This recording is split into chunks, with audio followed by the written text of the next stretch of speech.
So good afternoon, Phil. Good Pleasure to afternoon. be interviewing you. You are the BBC Sports chief football writer, if I'm correct. That's right, yeah. Yes, so it's my pleasure to be interviewing you. So yeah, so let's jump straight into it. Big games yesterday in the World Cup. Of course, England defeating Senegal, France defeating Poland, which sets up a blockbuster, supposed to be a blockbuster quarterfinal on Saturday between England and France. So, with these two teams being two of the top scorers in the tournament, of course, England with 12 goals, France with 9, just how much of a cracker are we in for on Saturday? Well, I think World Cup quarterfinals are always very tense occasions. So I'd be amazed if it was full of goals. But you do have two sides with big attacking weapons. I think England are vulnerable defensively, but certainly in midfield they have creators, and of course in attack. Finally, Harry Kane is on the goal trail, if you like, at this World Cup.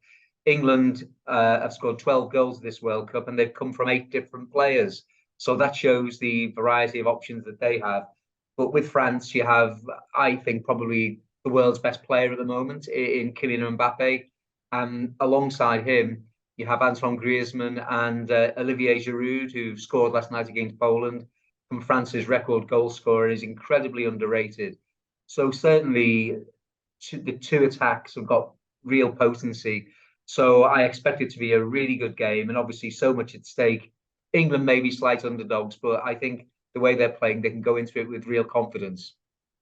Yeah, absolutely. And you mentioned Mbappe. You actually fast forwarded my interview because I do share the view with you that he is arguably the best footballer in the world at the moment, at least.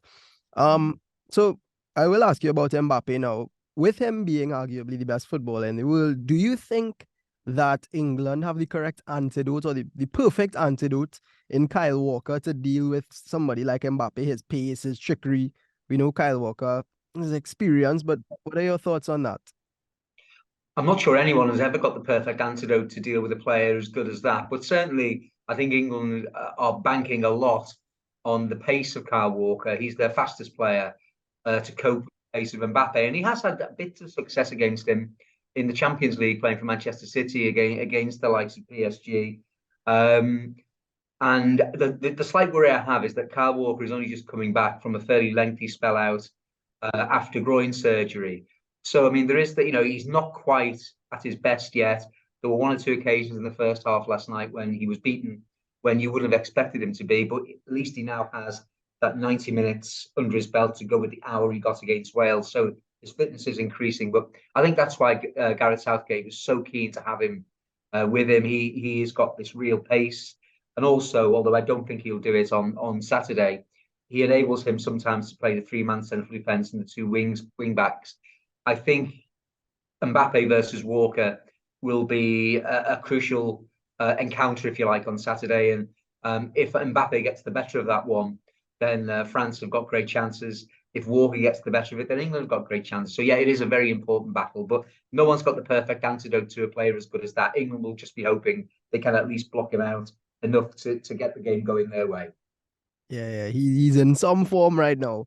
And Yeah. again, you've hinted to one of my questions because I was gonna ask you about the three in the back actually, because we know Gareth Southgate in the past few tournaments, he's been pretty comfortable playing the three in the back, which a lot of people have been critical of. They've criticized it that it's too defensive, a bit passive. Um, and this tournament, he has used the four in the back. We've seen it throughout the tournament. Do you think that this has been of great benefit to the England team? I think the system he's played has been of benefit because he's now happened upon what looks like a perfect balance in midfield with Declan Rice holding, Jude Bellingham doing what he does with just about anything, and of course Jordan Henderson providing all the experience, getting forward quite a lot, and scoring a goal last night. We saw the perfect example with Bellingham crossing, Henderson arriving with perfect timing to score the vital opening goal. Um, I think that he will stick with four on Saturday because he won't want to disrupt this balance he's now got in midfield. And when you look further forward, you've got Harry Kane as the spearhead, but someone who can drop deep and do all the other things around the attacking areas. On either side, Foden and Saka. My inclination at this stage would be to play an unchanged team. I certainly wouldn't be changing the system. And I think, given the way they played, even though I do have my doubts about England's defence, I would be tempted at this stage to play an unchanged team, mainly because the midfield is looking so good and the attack is looking so good. They're both very well balanced, and I wouldn't alter that balance personally, which means you leave the back four as it is. And that last night was Walker seems now to be ahead of Trippier. I don't think Alexander-Arnold was ever really in the equation as a starter, so I would leave the team as it is, mainly because of that midfield and attacking balance, which at the moment looks really good. Yeah, yeah. And England on the road to the quarterfinals, they've played Iran, USA, Wales, Senegal. Teams you expected them to win, get a result against at least.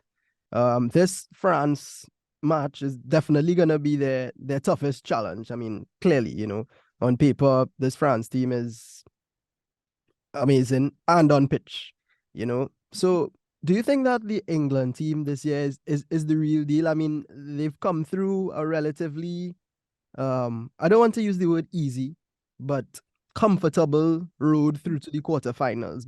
Do you think that they have what it takes to match up against France? I think they can go into that game with confidence, but the point you make is correct that the teams they've played so far, you would not have expected them to lose to any of those. I think my thinking might have been different had Sadio Mane been fit to play for Senegal. I think he was a huge miss for them, really. That was a real blow to their chances. The world-class striker who can frighten any defence in the world. Interestingly enough, I think the game on Saturday is one of the few, it might even be the first, where England go into a major tournament and you think they're probably not going to, they're not going to win this. Not a serious one. I mean, the Belgian one was a third place playoff. It was a group game when England were already through. So England will go into this as underdogs, and if they pull off the win against such a strong French side, the current world champions, then I think you can start looking at them like a real deal. I think that might be a bit strong, but certainly as genuine contenders to win it out here. Because they then face the possibility of Portugal or Spain in the semi-final, and then a final maybe between either Brazil or Argentina, depending on how the rest of the games go. So the serious stuff really starts now. They've won the games, as you rightly said, or drawn the game against USA. They've got the results you would have expected so far. The USA won a bit of a disappointment. Now they come up against a real class act, but a class act with an absolutely world-class player at the head of it. So we'll know a lot more certainly by Saturday evening, at the end of Saturday evening. The real deal, I'd wait on that. I'd wait to see what they do against France. Absolutely. And finally, I'm not gonna ask you for a score prediction, but I'm gonna ask you, what do you think will be the determining factor in this match? What's gonna make the difference between the two teams, whoever is to win? What do you think is gonna determine? I think it hinges on Mbappe. I think if England can find some way to subdue him, they've got a great chance, because France have got weaknesses. England's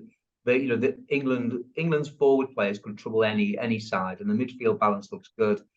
To me, Mbappe is the key to the whole thing. I think he is so good that if England can't control him, they will lose. It's as simple as that. But if they can find some way to subdue him, marginalise him maybe, and I'm sure Gareth Southgate is thinking of all of these things. It's not news to him that that's what he's got to do.